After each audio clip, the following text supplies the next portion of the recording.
한절씩 교독으로 마지막 절 합독으로 봉독합니다.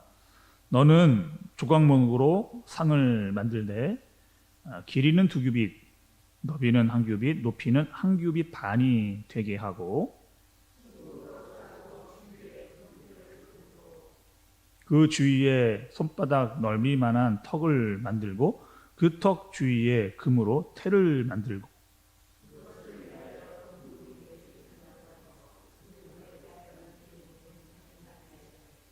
턱 곁에 불이라. 이는 상을 맬 채를 맬 곳이며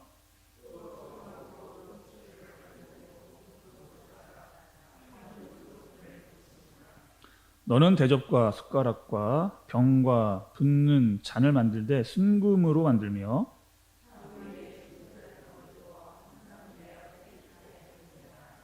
너는 순금으로 등잔대를 쳐 만들되 그 밑판과 줄기와 잔과 꽃받침과 꽃을 한 덩이로 연결하고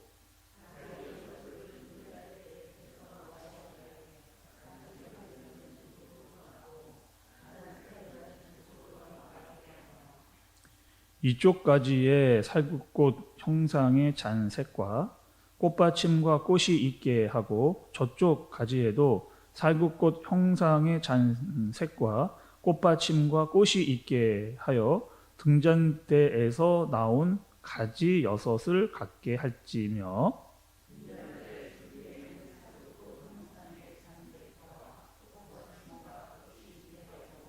등잔대에서 나온 가지 6을 위하여 꽃받침이 있게 하되 2가지 아래에 한 꽃받침이 있어 줄기와 연결하며 또 2가지 아래에 한 꽃받침이 있어 줄기와 연결하며 또 2가지 아래에 한 꽃받침이 있어 줄기와 연결하게 하고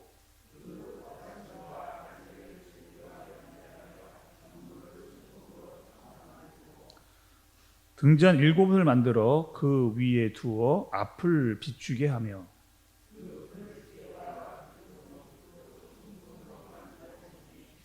등잔대와 이 모든 기구를 순금 1달란트로 만들되 너는 삼가 이 산에서 내게 보인 양식대로 할지니라. 아멘. 귀한 또 하루 또 한 주간을 여러분 시작합니다. 우리가 말씀 기도하고 또 찬양했듯이 또 성령의 충만함을 가지고 세상으로 나아가 하나님의 말씀대로 사는 저와 여러분 되어지시기를 주님의 이름으로 축복합니다. 우리는 여러분 어제 말씀부터 이제 말씀의 주제가 이제 성막으로 이동을 하게 됐습니다. 그러니까 어제 말씀을 드리면서 여러분 가장 중요했던 말씀은 그 성막이라고 하는 것은 하나님께서 자기 백성을 만나는 특별한 장소라고 하는 말씀을 여러분께 드렸습니다. 또 이스라엘 백성들이 이 성막을 통해서 알아야 될 아주 중요한 것이 있는데 그것은 하나님께서 우리 안에 거하신다.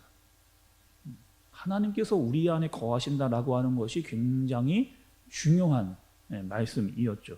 그래서 이스라엘 백성들에게 가장 중요했던 것, 지금 상황에 가장 중요한 것은 성막을 만드는 그 일이라고 할 수가 있겠습니다.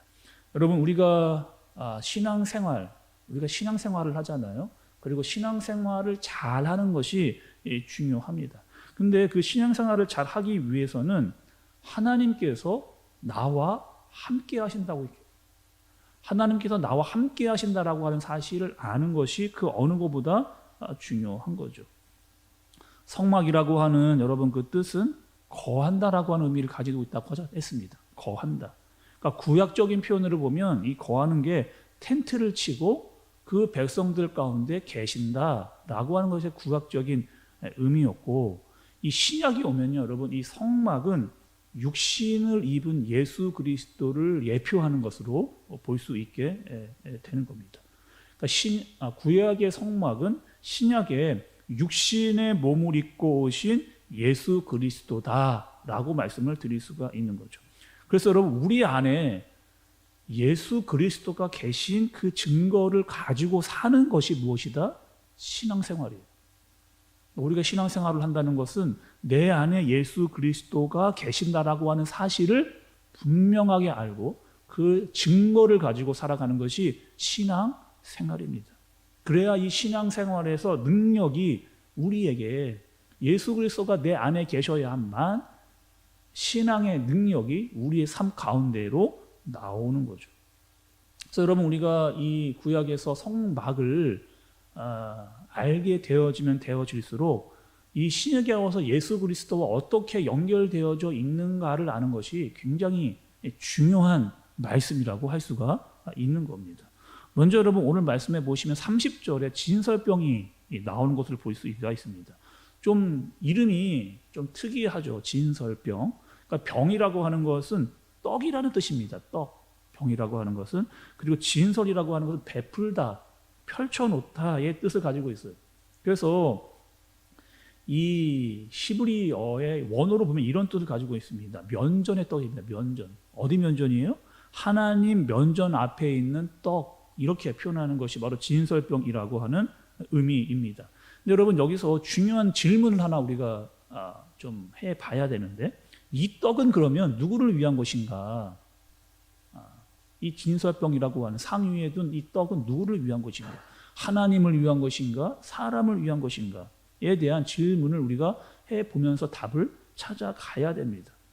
여러분 다른 종교들을 보시면 제사를 드리잖아요. 그 제사상 위에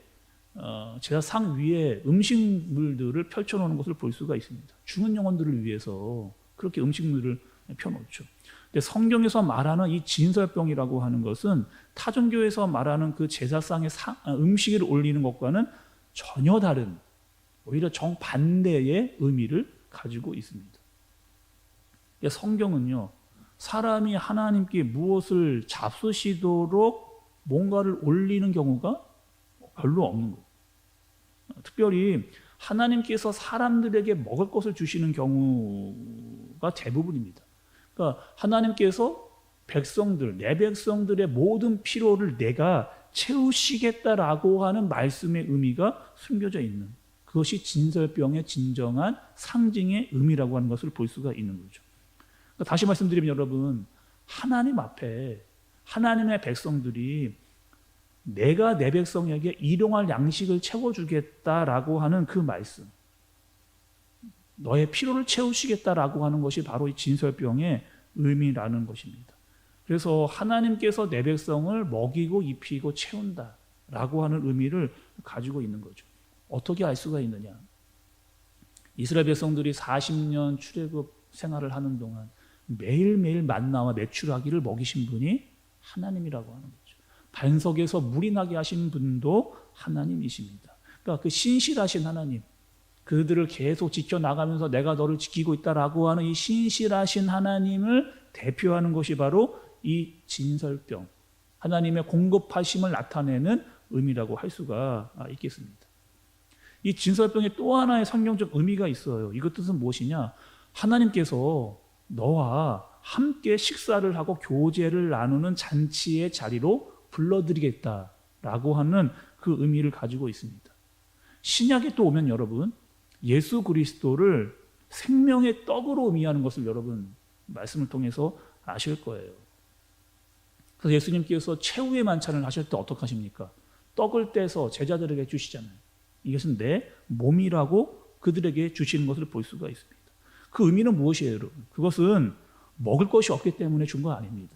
옷이 없기 때문에, 집이 없기 때문에, 그게 문제가 아니라 예수 그리스도가 없기 때문에 문제다라고 말한 거죠. 그러니까 진설병이 의미하고 하는 것은 먹고 사는 문제, 너희가 먹고 사는 문제가 중요한 것보다 더 중요한 것이 있는데 그것은 예수 그리스도를 필요로 하는 존재라는 거예요.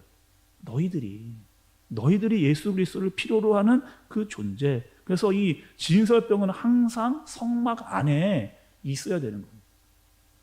그리고 하나님께서 너희의 필요를 채운다라고 말씀을 하시면서 너희를 내 안으로 불러들여 예수 그리스도로 살게끔 하겠다라고 하는 의미가 이 진설병 안에 숨겨져 있는 거죠.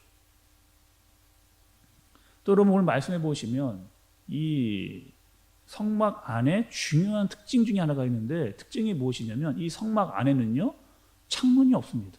빛이 들어오는 공간이 없어요. 그래서 이 성소는 어떻게 만들어졌느냐 보면 네 겹의 천으로 만들어졌습니다. 또 가죽으로 둘러싸여 있었기 때문에 외부에서 들어오는 빛이 다 차단된 그런 공간이라고 볼 수가 있습니다.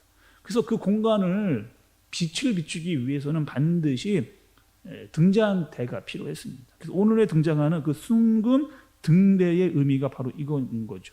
그래서 그것을 비추기 위해서는 이 순금 등대의 역할, 빛이 필요하다는 것을 말씀해 주십니다.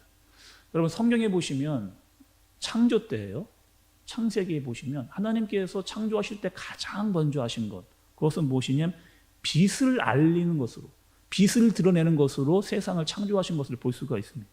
그 당시는 혼돈과 공허와 흑암이 가득한 곳이었기 때문에 하나님께서 빛을 만드는 것으로 세상을 창조를 하시는 거죠. 빛의 등장입니다. 오늘 말씀에서 여러분 등대를 7개를 놓는다고 하는 이 뜻은 7은 완전한 수를 의미하기 때문에 완전한 하나님의 빛을 의미하고 있는 거죠.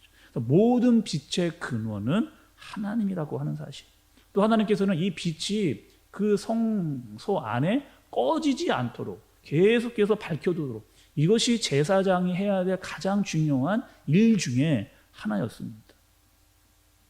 이 빛이 뭐예요, 여러분? 하나님께서 너의 삶을 비추겠다니, 너의 관계를 이루어 가겠다 말씀을 하시는 겁니다. 특별히 또 여러분 신약에 오면 이 예수 그리스도를 또 빛으로 말씀하시는 내용들이 있어요.